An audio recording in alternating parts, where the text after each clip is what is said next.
Seguindo nossa epopeia sem o livro, olhem na tela, a gente vai falar sobre a União Europeia, ok? A União Europeia é um bloco formado por alguns países, ok?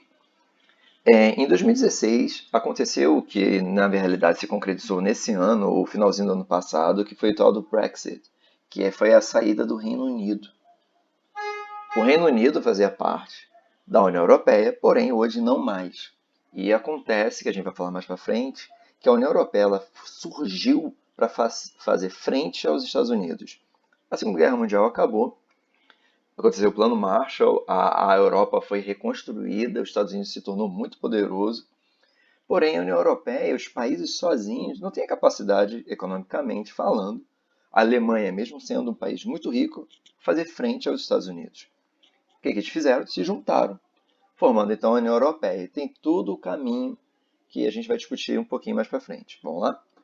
A origem como eu já falei, após a Segunda Guerra Mundial, ela se inicia com Comunidade do Carvão do Aço, depois Comunidade Econômica Europeia, mas o principal mesmo acontece em 92, que é o Tratado de Maastricht, que, que forja mesmo, que faz a União Europeia. E em 99 surge a moeda única, que é chamada euro, que é caríssima, né? Igual o dólar atualmente. Percebam nesse mapa aqui que existe uma evolução, de certa maneira, mostrando assim que foi acrescentado diversos países. Os países mais pobres são esses países aqui, ó, Lituânia, Romênia.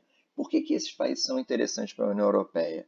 Porque são países que têm uma população muito grande, população consumidores, ok?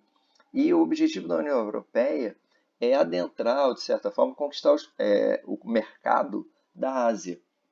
Então, permitindo então, que esses países que antigo fazia parte da cortina de ferro, que fazia parte da União Soviética, né, países satélites da União Soviética, ela fazendo parte de um novo mercado consumidor para os países mais ricos, ok? A própria Alemanha, a própria França, como exemplo, tá? E existe um caso interessante que é o tal da Turquia, que seria a entrada da Turquia na União Europeia, seria o primeiro país denominadamente muçulmano, né? E o interessante é que o problema para tornar esse país, no caso, membro da União Europeia, foi a questão do regime turco, que é um ditador, e por conta disso ainda não entrou. Mas o mercado, os países que fazem parte da União Europeia desejam que a Turquia faça parte para permitir que você consiga entrar mesmo no mercado árabe, mercado muçulmano, ok? Como está escrito aqui, ó, ter uma economia desenvolvida, manter um regime político democrático, ok. Essas são características do que tem que ser para entrar no mercado da União Europeia, para ser membro. Uma economia desenvolvida, ou pelo menos crescente, regime político democrático e respeito aos direitos humanos, o que a Turquia não tem.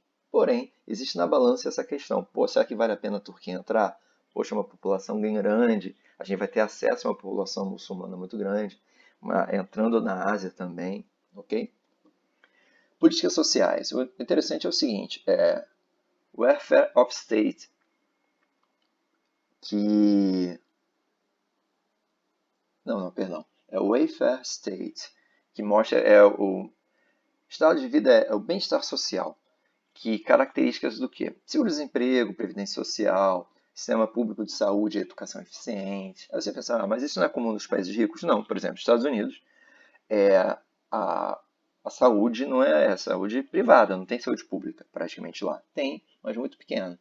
Então, essa característica de, por exemplo, o SUS no Brasil, a influência do Reino Unido, e educação pública de qualidade também da França. A gente tenta, logicamente, um dia chegar nesse ápice, mas por enquanto o objetivo é tentar ter características do estado de bem-estar social. Ok? Welfare State. Ok? Porém, o modelo europeu que está criando algumas dificuldades, porque lembra, a Alemanha é rica, a França é rica, mas tem países mais pobres também. Comparativo ao Brasil, nem se compara, mas estou falando ao mundo europeu, assim, aos países europeus, esses países mais pobres trazem o que? Uma população menos escolarizada, alto índice de desemprego. Então, cria algumas dificuldades para a União Europeia agregar esses países menores. E nisso aqui a questão é a seguinte, a questão do desemprego é exatamente isso, a questão da migração, a questão, por exemplo, novas tecnologias, por exemplo, cada vez mais novas tecnologias cria-se um desemprego em relação a isso. E se a pessoa não tiver, se o país que faz parte da União Europeia não tiver uma educação muito boa, não preparar a população, vai acontecer desemprego também. Então, como na União Europeia existe a possibilidade de você sair de um país para o outro para trabalhar em outro país tranquilamente, isso cria o problema que a gente já viu um pouquinho sobre a tal da xenofobia. Alguns países não aceitam tanto os imigrantes, ok? Reparem só que até aqui embaixo, né, imigrantes clandestinos favorecem o crescimento da extrema-direita. Os partidos de extrema-direita não querem os imigrantes, principalmente fora da União Europeia, que eles falam que irão roubar os empregos deles e assim por diante. Mas mesmo assim, é mais a questão mesmo racial, a questão de preconceito mesmo. Impostos e taxas. Os europeus eles têm uma característica de ter um nível de imposto muito alto. Porém, muitos impostos entregando saúde de qualidade, educação de qualidade, o que o Brasil, de certa maneira, não consegue entregar tão bem, ok? Olha só, as instituições da União Europeia, Conselho Europeu, existe um Parlamento Europeu, que são as decisões, é como se fosse o Congresso no Brasil, só que cada país manda o seu representante e assim por diante, decidindo as diretrizes, o que vai acontecer com a União Europeia. É o Parlamento, como já disse, o Parlamento Europeu, o Tribunal de Justiça, Comitê Econômico e Social, porque tem uma moeda única. Então a decisão tem que ser de todos os países membros. As políticas comuns, eu acho interessante, é o seguinte, política agrícola que afeta o Brasil. Para fazer com que os agricultores da União Europeia, dos países membros da União Europeia, fiquem na área rural, a União Europeia ela subsidia alguns produtos. Por exemplo, se o leite é produzido a 1 euro, só que ele só consegue vender esse leite a 80 centavos de euro, o que é que acontece? O governo vai e banca esses 20. Para quê? Para fazer com que o agricultor permaneça no interior. Isso faz com que exista, então, um subsídio à agricultura, isso produção de leite, mas em todas as outras, produção agrícola de maneira geral, produção de carne, assim por diante. Esse subsídio atrapalha o mercado brasileiro. A gente é um país conhecido o quê? Brasil é um país conhecido como agroexportador. Quando a União Europeia subsidia a sua agricultura, fazendo com que os produtos agrícolas sejam mais baratos, porque tem dinheiro do Estado subsidiando, diminuindo o preço, faz com que afeta as nossas vendas. Então existe uma grande discussão entre a União Europeia e o Brasil por conta desses grandes subsídios, ok? Existem outras políticas, como vocês vê aí no texto, né? Política regional de transporte. Existe toda uma ligação na União Europeia de transporte. Tanto é que quem viaja na Europa, você consegue, você com passaporte europeu, você consegue viajar a Europa como um todo tranquilamente de trem. E não tem necessidade de passaporte, assim, tem a verificação, mas é muito simples. Outra coisa interessante também é a política ambiental. O Brasil, ele teve esse problema na Amazônia no início do ano, né, queimadas, etc. E os europeus eles têm uma característica de querer negociar com empresas que têm selos ambientais, que não degradam o meio ambiente e assim por diante. Por conta disso, o Brasil pode sofrer alguns embargos econômicos da União Europeia por conta do tratamento que foi dado à Amazônia no início do ano. Ok? Crise da União Europeia. A crise de 2008 é uma crise econômica, que foi a questão do subprime nos Estados Unidos, uma crise dos bancos nos Estados Unidos. Atualmente, a crise que a gente vive é a crise do coronavírus, né? Que a gente sabe, é um desemprego muito alto.